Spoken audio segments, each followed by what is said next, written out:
So you were offensive coordinator of the local high school football team here for a couple of years after you retired. And I mean, you're in daily practice during the weekdays from 2 to 5 p.m. You would have games Friday nights, film sessions on Sundays. Why do it? I really enjoyed it. It wasn't something I had always thought I would do after I played.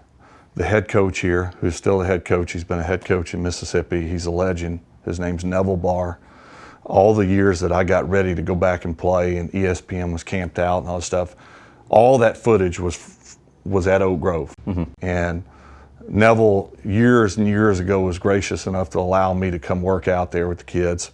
So, Neville would say, look, when you retire someday, I'd like for you to coach with me, be my offensive coordinator. And I would always kind of, oh, sure, yeah, no problem, Neville. No.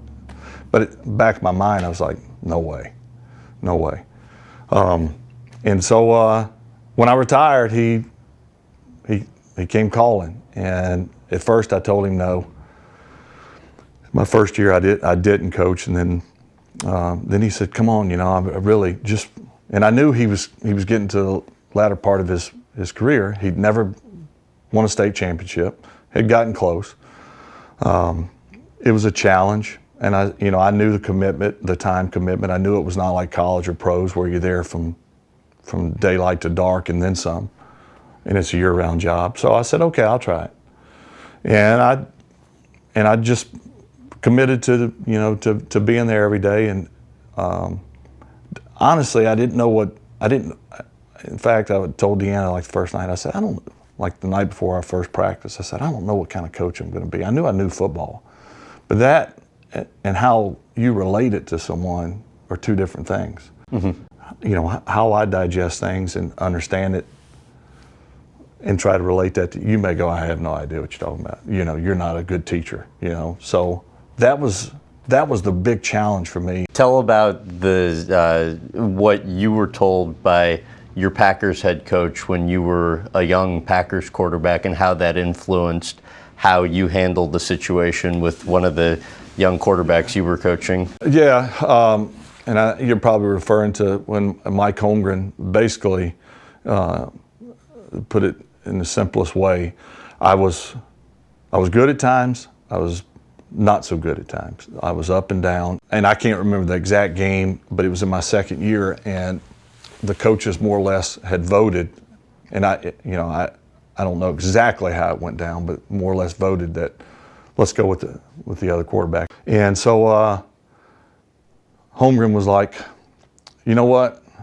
I'm gonna give him another chance. He says, Brett, the coaches, we kind of they want to go in a different direction, but I've told them no. And he may have been pulling my leg, but I think that's part of being a good coach, a good teacher. He said, I told him no, that I'm either going to go to the top or I'm going to go down with you. And collectively, we need to all have that mentality. So I'm with you. No matter what, I'm with you. So I just felt really confident, and I started playing much better.